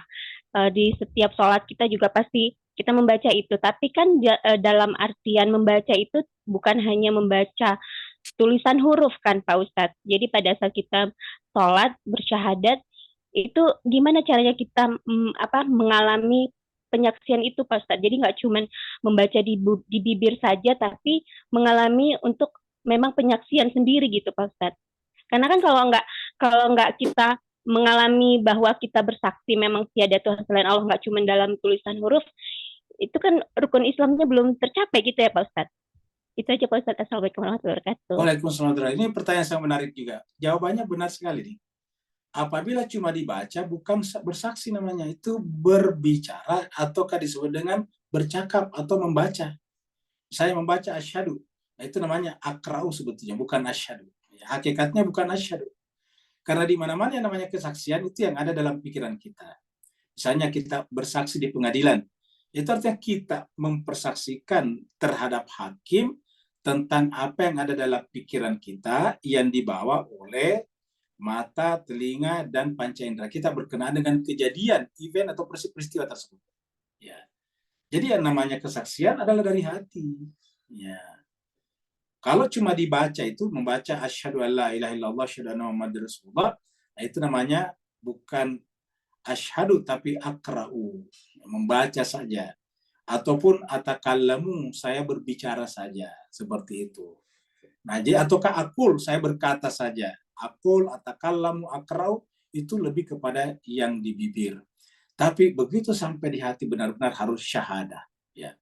Jadi pada saat kita membaca syahadat, itu sebetulnya di hati. Ya, makanya pada saat kita sholat, dan sholat itu adalah tiang agama, inti daripada duduk sholat itu adalah bersyahadat. Makanya duduk dalam sholat itu, baik di akhir rakaat, ataupun di tengah-tengah seperti sholat yang 2 tasyahudnya, seperti maghrib, subuh, zuhur, asar, maghrib, dan isya, itu kan 2 kali tasyahud, awal dan akhir. Nah, tasyahud itu disebut tasyahud kenapa? Karena bersyahadat. Jadi pada saat kita duduk itu harus serius. Bayangkan itu untuk bertasyahud, tidak boleh langsung mengatakan asyhadu alla, tapi harus dimulai dengan wudu dulu. Artinya apa? Membersihkan diri kita. Satu. Yang kedua, menghadap ke kiblat, menghadap ke Baitullah. Hati kita menghadap ke Baitullah. Karena ini saya tidak boleh macam-macam, tidak boleh bermain-main. Baru setelah itu kita takbir. Allahu Akbar. Setelah itu baca Fatihah.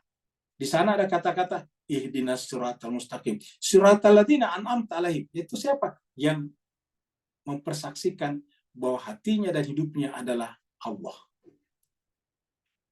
Setelah itu kita baca surat. Setelah itu baru kita duduk. Nanti di rakaat kedua kita duduk. Mengatakan asyhadu alla ilaha illallah. Dengan demikian, syahadat yang sungguhnya seperti tadi adalah harus dengan jiwa, dengan hati, dengan akal budi kita. Tidak cukup dengan ucapan-ucapan saja. Kenapa banyak kejadian Islam tetapi melakukan pelanggaran-pelanggaran terhadap Islam itu sendiri? Karena hanya mengucapkan, hanya membaca, hanya membicarakan saja, dan belum sampai kepada mempersaksikan di dalam jiwanya. Terima kasih banyak. Kita ke chatroom dulu ya. Kita dengarkan tadi ada di chatroom, kita lihat dulu chatroomnya ya. Sorry.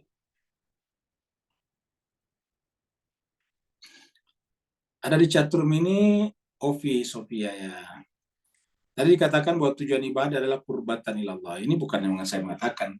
Di dalam seluruh ibadah, baik Sunni ataupun Syiah, sama-sama begitu.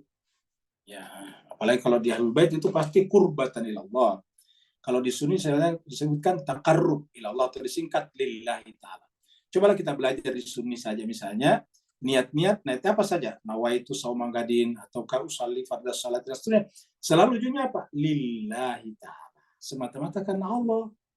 Iya, begitu juga dia keluarga Nabi ataukah di Ahlul Bait, selalu qurbatan ilallah, dalam rangka mendekatkan diri kepada Allah. Ya, jadi semuanya di situ, bukan saya bilang, tapi itu dari begitu aslinya, dan membersihkan jiwa dari apapun selain dari kepada Allah. Apakah berarti selama ini cara narasi berdoa kita yang harus diperbaiki? Jawabannya iya. Jadi berdoa itu qurbatan ilallah. Iya, qurbatan ilallah. Nah, terkadang doa itu justru mengisi benda-benda selain Allah ke dalam jiwa kita. Sampai pada tingkat berdoa pun yang disebutkan benda. Berdoa pun benda. Takut. Manusia ini takut sekali kalau tidak punya uang. Takut sekali kalau tidak punya kesehatan. Lebih takut daripada tidak punya Allah. Padahal Al-Quran sudah menyampaikan kepada kita, Nabi Ayub sakit parah. Tetapi tidak pernah berdoa meminta supaya Allah sembuhkan aku dari penyakit. Nabi Yunus masuk ke dalam lautan. Tidak pernah berdoa, ya Allah keluarkan aku dari. Lalu apa kata Al-Quran? Seandainya Nabi Yunus tidak membaca doa, La ilaha illa anta, subhanaka inni kuntu minaz zalimin, maka dia akan terus-menerus berada dalam perhentikan. Artinya apa? Dia membaca doa itu semata-mata untuk mengesahkan Allah. La ilaha illa anta, subhanaka inni kuntu minaz zalimin. Dia tidak mengatakan, ya Allah kasihanilah aku. Saya punya istri, punya anak. Bagaimana kalau saya tenggelam di lautan? Nggak begitu. Ya Allah keluarkanlah aku dari perut ikan ini. Nggak begitu. Nggak ada seperti itu. Bacalah Al-Quran. Yang ada adalah la ilaha illa anta subhanaka inni kuntu minaz zalimin. Jadi marilah kita berhati-hati dengan. Tidak bolehkah kita berdoa seperti itu? Ya kita anggap itu doa boleh, tetapi yang paling rendah tingkatannya. Paling rendah tingkatannya seperti anak-anak. Anak-anak minta susu, apakah salah? Ya tidak salah. Ya. Kenapa? Ya memang masih anak-anak. Ya seperti itu. Tetapi bagaimana dengan kita yang sudah besar, yang sudah dewasa? Ya tidak seperti itu lagi. Nah, oleh sebab itulah intinya adalah doa kita ini, terutama niat kita dalam berdoa itu harus diperbaiki supaya benar-benar hanya untuk ma'rifat kepada Allah Subhanahu wa taala. Terima kasih banyak Bapak Ibu sekalian. Terima kasih Ustadz. Ya, sama-sama, terutama yang telah bertanya. Semoga kita semuanya senantiasa terberkahi dan dibimbing oleh Allah SWT supaya kita sedapat mungkin menyelesaikan ibadah kita, ma'rifat kita seperti yang ada dalam kitab suci Al-Quran. Walafu minkum, wassalamualaikum warahmatullahi wabarakatuh.